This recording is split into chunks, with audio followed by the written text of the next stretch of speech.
Hello everyone, and thank you for coming back to yet another episode of The Gloving Paradigm. I am your host, Peter, aka LPD8 Dubuque, and this week is going to be a very interesting week topic that I want to cover. But first things first, I just want to give a huge shout out to everyone who has liked the page. I have just recently hit my 100 milestone, so what I would like to do is do a simple Ask Me Anything Q&A type thing. That way you guys can actually get to know me a lot better, as well as me to get to know you a little bit more, and what the things that you're actually looking for in terms of content. So I want to try to do this maybe at the end of the month of July, so I can give you guys plenty of time to think about the questions you guys want to ask me, and some of the things you guys actually want to know a little bit more about me. So that way we can have a little bit more fun with things. I really hope that you guys do try to give me as many questions as you would like to ask me. I have various outlets that you can hit me up. Of course, you can hit me up at my page. I do have my messaging set up on that page, so you guys can do that directly. You can also comment on any of the posts that I make with these questions. And of course, you can always hit me up at my email, which is muttonchopguy@gmail.com. And of course, if you find my post on Reddit asking these questions for the Ask Me Anything, you can also do it there. So with that out of the way, I would like to get into today's topic. So today's topic is a very interesting one. It was something that I saw a couple of people have said throughout some time about some injuries that they have sustained, thus causing them to be prevented of doing actual gloving performance. And that's what I kind of want to actually cover in this topic, is gloving preventing injuries, and how does one actually not necessarily obtain one, but who actually gets one, and what you can do to work around it, and ways to actually prevent injury from actually happening. However, I will say that I do understand life does happen, and a lot of the times your injuries that you sustain aren't necessarily through gloving as it is. Certain other injuries will occur through life that may injure your hand or your wrist or your arm, whatever the case may be, that will prevent you from actually doing your performances.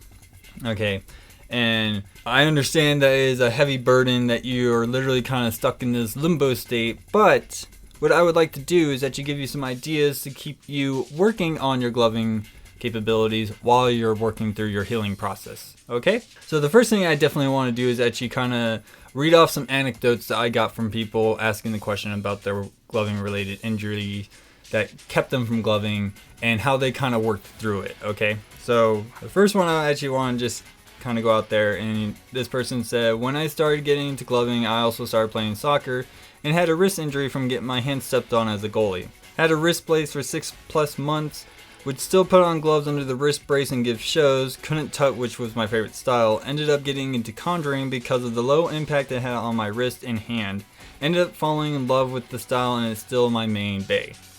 And it's something that one person said. Another person also said that he fell off one of those stupid hoverboards and broke my arm so bad that I had to get a metal plate bolted into my arm. Through gloving, though, I regained full movement. They say I could, in parentheses, 10% less than normal, with only 2 physical therapy sessions. I was supposed to be in therapy twice a week for 6 months to achieve this. People can't even tell which one I broke when I glove now. And of course, for the last one, I want to pretty much say, which this is something I kind of want a lot of people to take note on, because I don't understand why people don't think that this is an issue, but to me it is an issue, and I'll explain why after I read it.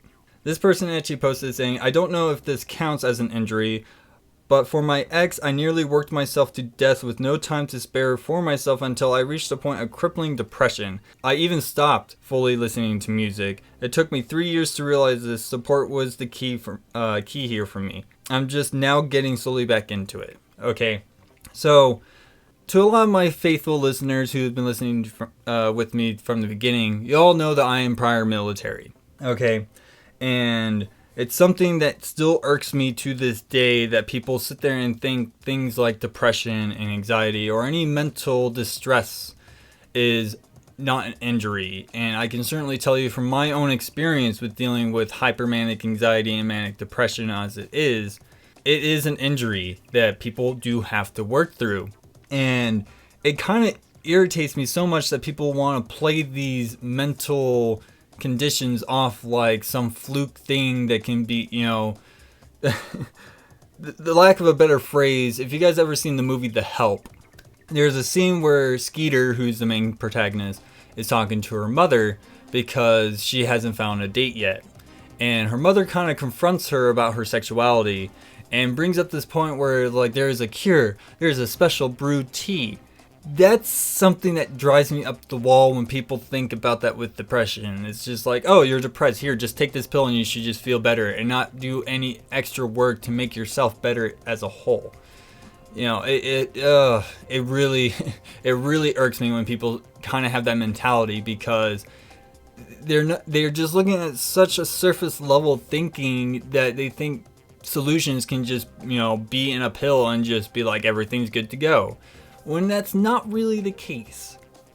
Okay, and for the people who do suffer from those mental injuries, as I like to refer to them, because that's what they are, it is an injury that you do have to help yourself heal from, whether it be depression or anxiety or PTSD or whatever the case may be.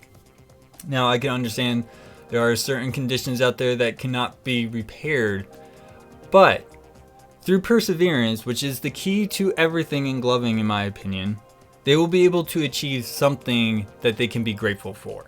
Okay, so to the people who think that their mental conditions is not an injury that they can actually say that, you know, can hinder their gloving, I will even tell you that during the year of 2016, when I was living in Albuquerque, my depression and anxiety really took hold and really made me not want to glove or to even practice or anything like that. Now, I'll certainly say that gloving has kind of became a compulsionary tick for me. The best way I can describe it is when I actually have a lot going on in my mind. What kind of works for me is if I'm doing, needlessly to say, a mindless task that allows me to really organize my thoughts. And through a compulsion, I just kind of start practicing gloving with little finger shows, you know, just occupying my hands so my thoughts can actually kind of rearrange, you know. So to me, when it comes to things like that, it is a serious issue. And I will certainly say gloving has been one of those things that did help me through my depression.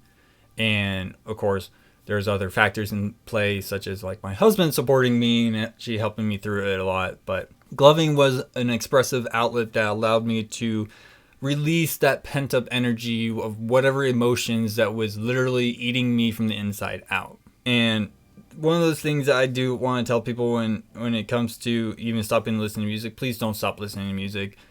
I find music to be literally the food for the soul. Okay, if it wasn't for music, I probably wouldn't be where I am today without its power, if that makes any sense. I find music to be the most powerful thing on the planet, and the reason why is because it can literally sway the hearts of man. You know, it can make you literally feel things that you normally don't get to feel, and I do digress when it comes to music. I'm very passionate about music, you know, so. But anyways, let me kind of get back on topic. So, when it comes to injuries, a lot of things do happen. You know, you can break a bone, you can have a sprain, and of course, as I already covered, mental trauma. You know, these things do happen, and it doesn't even have to happen while you're gloving. I can certainly tell you from my experience, I did hit a point where I hit tendonitis, and did kind of prevent me for a couple of days to allow my body to heal up so I can actually get back at it again. But things like that do happen, and one thing that you do definitely need to understand is the healing process. So when I was in 9th grade, everyone takes biology at this point in time. Everybody was required to take biology in 9th and 10th grade, but you know, I've been out of high school for so long that I don't even know what the standards are anymore.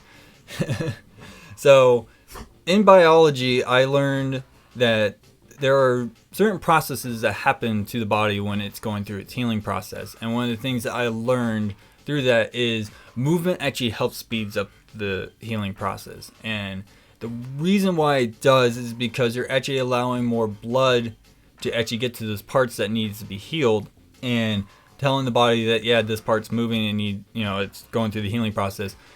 Therefore, movement does help with the healing process. And I know a lot of people kind of get really confused like that, because it's just like, why would you try to move a broken bone? It's trying to heal.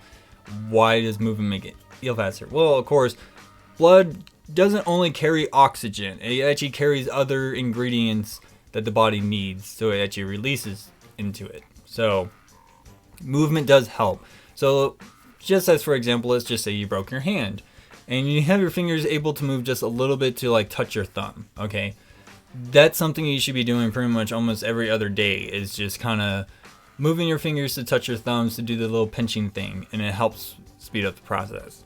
So knowing biology is actually a really good thing that's going to help you with the healing process. Another thing I definitely want to stress is that doing what the doctor tells you to do is a good thing. I know some people would think that their doctor's a quack and that they don't want to listen to them. However, these people are in this profession for a reason. This is their career that they chose, and 9 times out of 10, it's most likely they're just wanting to help you. It's their job, you know. And simply just taking care of yourself through the healing process, you know, taking the medications that you need to be taking, whether it's pain pills or whatnot, you know, taking in the nutrition that they're telling you to take to help you with the healing process, things with, you know, like if you're healing a bone, maybe taking a little bit more extra calcium to help with the healing process, things of that nature. You know, you will get the information that you need to help you with the healing process much faster. And all you have to do is kind of just follow through with it. It's simple as that, really. I know some people think it's kind of crazy that something can be so simple, but it is. It can be extremely simple like that. I will tell you that from my own experience. I have broken my hand. I have broken actually the pinky and my hand, and I will just kind of give you a short summary. 9th grade, walking my dog on a scooter, dog's a Doberman, saw a cat. You can pretty much put the pieces together from there.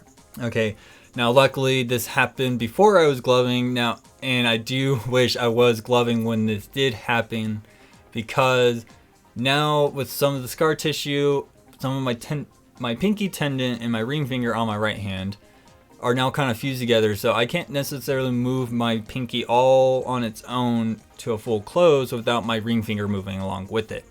So that's what some people are going to tell you, is that you should still keep practicing your gloving, and I definitely agree. You should still keep practicing with your gloving even when you go through an injury like that.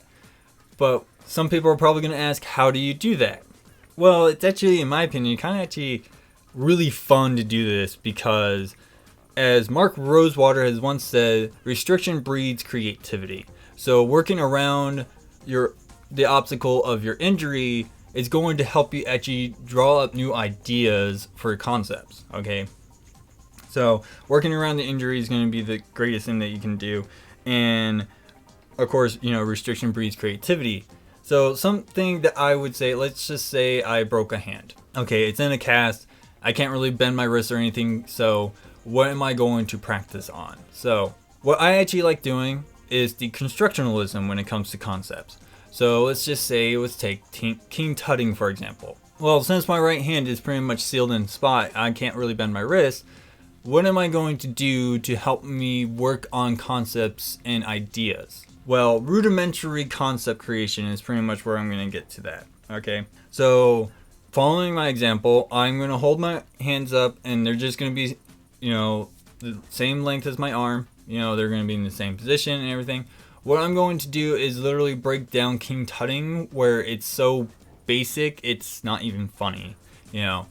So let's just say I'm doing the whole little field goalie thing. I'm holding my hands up and they're facing each other, palms are facing each other. What I'm going to do is pretty much kind of work on my arm placements that you do with King Tutting, okay? And try to like maintain your palms facing each other and kind of like angle everything. So for example, like my right hand, let's say it's pointing to my left shoulder, and I have my left hand in front of my right hand, the palms are facing each other.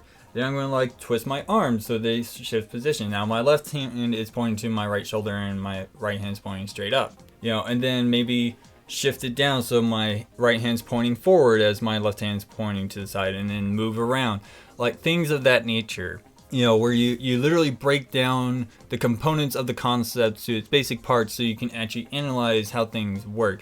You know, just like your arm placements, for example, in this case, you know, how is that going to work? And then you can expand off of that.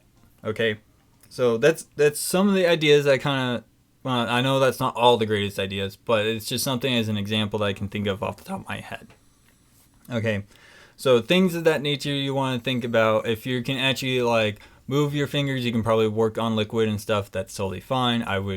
It all depends on how your injury is and recommendations from your doctor, of course.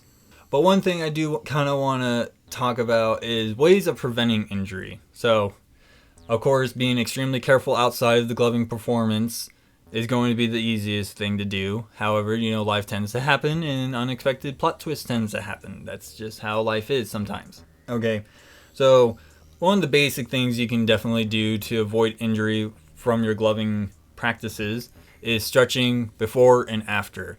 I will certainly say stretching after is really, really important because it keeps your muscles from cramping up and becoming extremely sore. So stretching is always going to be an easy one.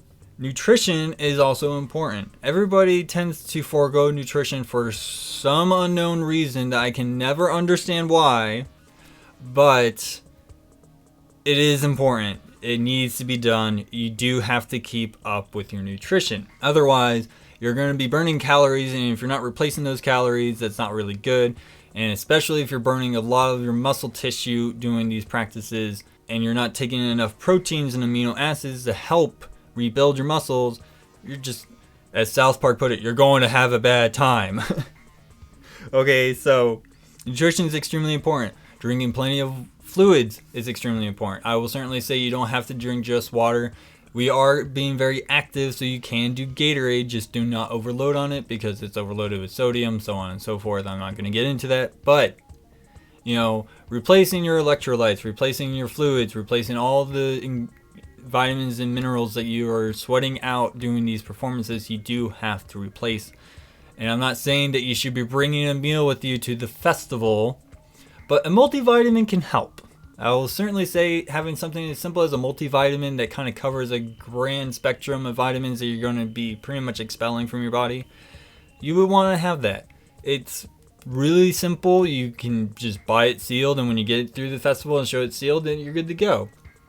It allows you to be able to take those in.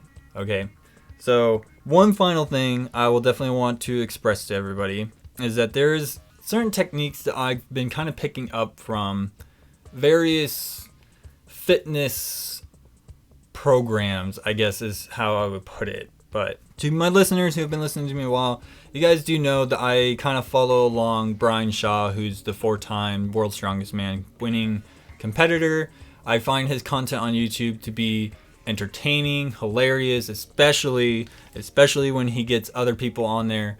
I would certainly say if you want to see a video that really got me hooked onto his content, definitely look up Brian Shaw Gym Olympics. I know there was one that was like, it involved Jenga, and it was like grip Jenga or something like that, and it's a hilarious video with the people he's interacting with, and I've just found this content to be so great. Okay, so basically what he was doing, they were playing a game of Jenga while also testing their grip strength. So they would actually grab pretty much a little device that allowed them to work on their grip strength, and then have to hold it while playing the game of Jenga with each other until the game of Jenga was over. I thought this was hilarious.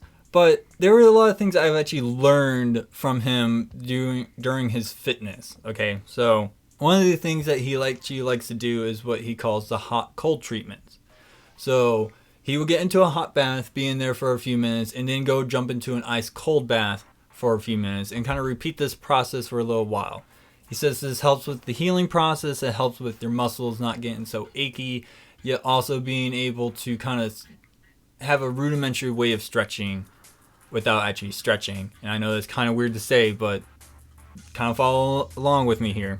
This is something I've actually been experimenting with myself and actually been yielding positive results with my hands. So what I will definitely want to express to everybody is the idea that you want to do, especially what I've been doing, is draw up a really hot bath in your sink. You don't have to use your bathtub. I would find that a little excessive. If you want to do your whole entire body, that's totally fine too. But I've been just doing this with my hands as an experiment to see if this actually would work for us.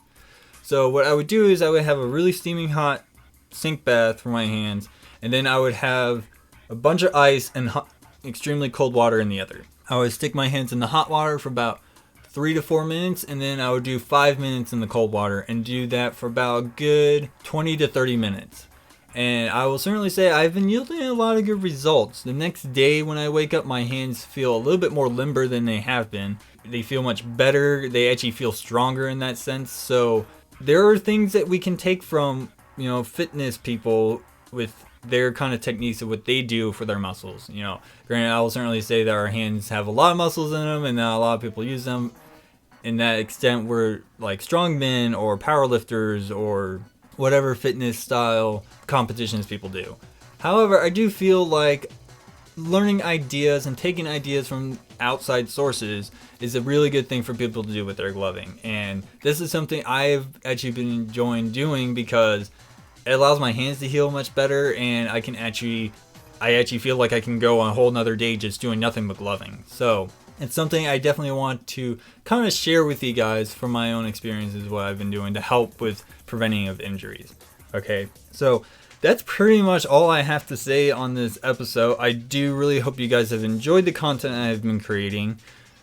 What I would like from you guys is actually to give me some feedback about my content and what I can improve on. If you actually liked this episode, please leave a like. If you didn't really like this episode, you're more than free to tell me why you didn't like it. I would just ask you to please explain why, and also offer solutions to possibly make the content better, because that's literally all I would like to do, is make sure I'm giving you guys the good content that you guys can enjoy and also share.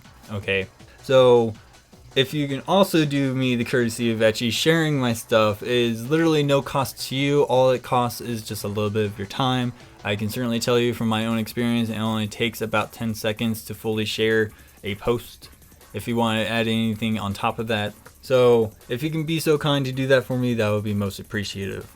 Ways that you guys have to contact me to give me any of your questions or any of your comments, I have various platforms that you guys can hit me up. First one is going to be my Facebook page, which is aptly named The Glovey Paradigm. If you have liked the page, it would be a lot easier for you to find. You can definitely message me directly from there or even comment on there. That would be most appreciative. You can also hit me up at my email if you want to do that, which is muttonchopguy@gmail.com. I also do have a Discord server, which I wish to get more people in so we can actually have a lot more discussions going on in there, which the link to that will be in this episode's description. And of course, I do want to just express my gratitude again to everyone who has liked the page. It is a huge milestone for me to actually hit 100 likes on the page, because my previous attempt at a podcast, I only got 3, and one of them was myself and the other one was my co-host. So you can see how this is actually pretty big for me to actually hit this milestone. Hence why I want to have this Ask Me Anything episode, so you guys can actually learn a lot more about me. So if you guys would be so kind to actually put your questions, either direct message me, or you can email them to me, or even put them in the comments so people can see what kind of questions are going to be asked. Don't hesitate, and it can literally be about anything, and it doesn't have to be gloving related. It can literally be like, what's your favorite color, or what video games do you like playing, or stuff like that. I don't care. I will literally tell you right now, it is a no holds bar on any question, barring certain stuff in terms of really personal details. So be sure to ask your questions, and be sure to leave me a like and let me know how it's going. Once again, thank you to everybody who has shown support to this show so far. I am eternally humbled that there are people out there who are willing to listen to what I have to say and actually take in consideration the advice that I like to give. So once again, thank you to everybody who has shared and liked the page so far. It is so appreciative of me that you guys have done that for me. Literally, it's one of the reasons why I still want to keep creating content, is to provide something for you guys, especially a platform like this. So thank you so much from the bottom of my heart. But that is pretty much all for my episode. I hope you guys have been enjoying it. I am your host, Peter, aka LPD8 the Buke, and I'll see you guys all next week.